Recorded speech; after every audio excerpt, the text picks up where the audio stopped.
हरिओम तत्सत। जन्म कुंडली विश्लेषण।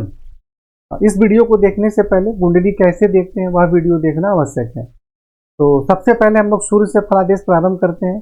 सूर्य इस कुंडली में 10वें भाव के स्वामी है, पिता राज एवं रोजगार के स्वामी है और 7वें भाव में विराजमान है। 7 अंश के हैं और इस पर केतु की दृष्टि भी है, जिसके कारण पत्नी एवं वैवाहिक जीवन के सुख में कुछ परेशानी होती है। दैनिक व्यवसाय में भी कठिनाइयों का सामना करना पड़ता है और पिता राज एवं रोजगार के क्षेत्र में भी कठिनाई एवं परेशानी होती है। सूर्य यहाँ से लग्न में दृष्टि डालते हैं, जिसके कारण शारीरिक स्वास्थ्य, सौंदर्य, जीवन की उन्नति में सफलता प्राप्त होती है। लेकिन सूर्य के केतु से पीड़ित होने के कारण श्रेष्ठ लाभ प्राप्त नहीं हो पाता है। इसलिए यहाँ पर हम सूर्य की आराधना करेंगे, मंत्र जाप करेंगे और आदित्य हृदय स्तोत्र का पाठ भी करिए। तांबे का छल्ला भी धारण कर सकते हैं और केतु से संबंधित दान एवं उपाय करें, जिससे कि श्रेष्ठ लाभ आपको प्राप्त हो सके। चंद्रमा इस कुंडली में भाग्य भाव के स्वामी है और स्वराशि में विराजमान है। तो अब यहाँ देखिए, स्थान बल के अनुसार तो मजबूत है क्योंकि स्वराशि में है, लेकिन अंश बल में कमजोर है। और चंद्रमा यहाँ विराजमान है खुद के घर में, तो भाग्य की विशेष उन्नति होगी।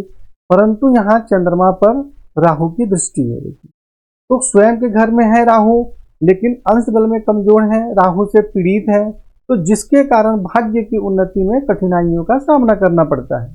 उच्च शिक्षा प्राप्त करने में भी परेशानी होती है, धर्म का पालन ठीक से नहीं कर पाते हैं और मानसिक परेशानी भी बनी रहती है। और चंद्रमा का तो हमारे जीवन में बहुत ही ज़्यादा महत्व है, तो जिसके कारण जीवन की उन्नति में भी कठिनाई एवं परेशानी होती है। तो इसलिए आप यहाँ चंद्रमा को प्रबल करें और राहु से संबंधित दान एवं उपाय करें। मंगल इस कुंडली में लगने से स्वराशि में विराजमान है। अब यह तो बहुत ही अच्छा योग है, परंतु यहाँ मंगल पर भी राहु की दृष्टि है। देखिए, मंगल पर भी राहु की दृष्टि है, तो जिसके कारण मंगल लग्न में तो है परंतु पीड़ित हो गए वहां पर, तो जिसके कारण शारीरिक स्वास्थ्य, सौंदर्य, जीवन की उन्नति में कठिनाई एवं परेशानियों का सामना करना पड़ता है। स्वभाव भी उग्र होता है, गुस्सा भी बहुत ज्यादा आता है। और चतुर्थ भाव में दृष्टि के कारण माता भूमि भवन के सुख में कुछ कठिनाई एवं परेशानी होती है।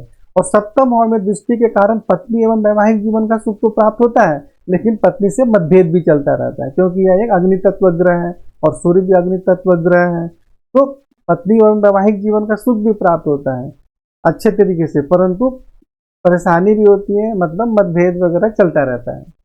और षष्ठ भाव के स्वामी भी मंगल लग्न में स्वराशि में विराजमान है, तो शत्रु पक्ष पर प्रभाव रहता है, उन पर विजय भी प्राप्त होती है। और अष्टम भाव में दृष्टि के कारण आयु में वृद्धि होती है। तो यहाँ मंगल से संबंधित श्रेष्ठ लाभ प्राप्त करने के लिए हमें राहु से संबंधित दान एवं उपाय करना अत्यंत आवश्यक है।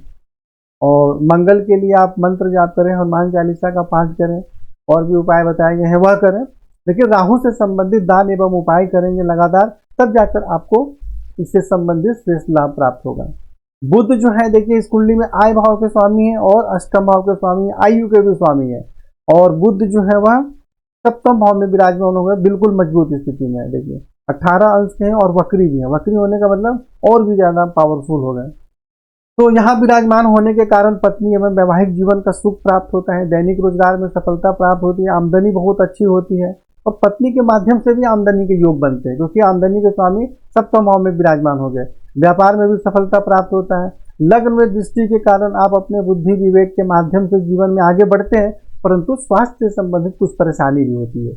इसलिए यहाँ पर बुध से संबंधित आपको दान एवं उपाय करना अत्यंत आवश्यक है। गुरु जो है इस कुंडली में द्वितीय भाव के स्वामी है और पंचम भाव के स्वामी है और यह एकादश भाव में विराजमान है, लेकिन अंश बल में देखिए कमजोर है, वक्री है, तो इसलिए ज्यादा कमजोर नहीं माना जाएगा।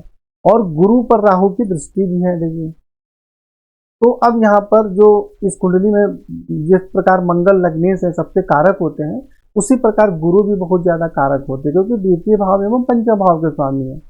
तो यहाँ गुरु के पीड़ित हो जाने के कारण आमदनी प्राप्त करने में कठिनाइयों का सामना करना पड़ता है, परिश्रम का पूर्ण लाभ प्राप्त नहीं होता है, धन एवं कुटुंब के सुख में भी परेशानी होती है, धन का संग्रह नहीं हो पाता है और धन का नुकसान और परेशानी भी धन का हो जाता है। और विद्या बुद्धि संतान के घर में, खुद के घर में तो देख रहे हैं, परंतु ये तो पीड़ित है, तो जिसके कारण श्रेष्ठ, मतलब विद्या बुद्धि संतान का भी श्रेष्ठ लाभ प्राप्त नहीं हो पाता है। और यहाँ 7वें भाव में दृष्टि के कारण वैवाहिक जीवन का सुख प्राप्त होता है, दैनिक रोजगार में सफलता प्राप्त होती है। तो यहाँ देखिए, आपको गुरु को प्रबल करना चाहिए और राहु से संबंधित दान एवं उपाय करना चाहिए। शुक्र जो है इस कुंडली में सप्तम भाव के स्वामी है और द्वादश भाव के स्वामी है, और शुक्र जो है पंचम भाव में अपने उच्च राशि में विराजमान है। तो जिसके कारण द्वादश भाव के भी स्वामी है तो आकारक भी माने जाते हैं, और सप्तम भाव के भी स्वामी है, उच्च राशि में है, तो कुछ कठिनाइयों के साथ विद्या बुद्धि संतान का सुख प्राप्त होता है। बाहरी स्थानों के संपर्क से भी सहयोग प्राप्त होता है। पत्नी एवं वैवाहिक जीवन का सुख प्राप्त होता है। दैनिक रोजगार में सफलता प्राप्त होती है। और यहाँ से शुक्र दृष्टि डाल रहे हैं एकादश भाव में, जिसके कारण आप बुद्धि विवेक और बाहरी स्थानों के संपर्क से भी आमदनी के योग बनते हैं।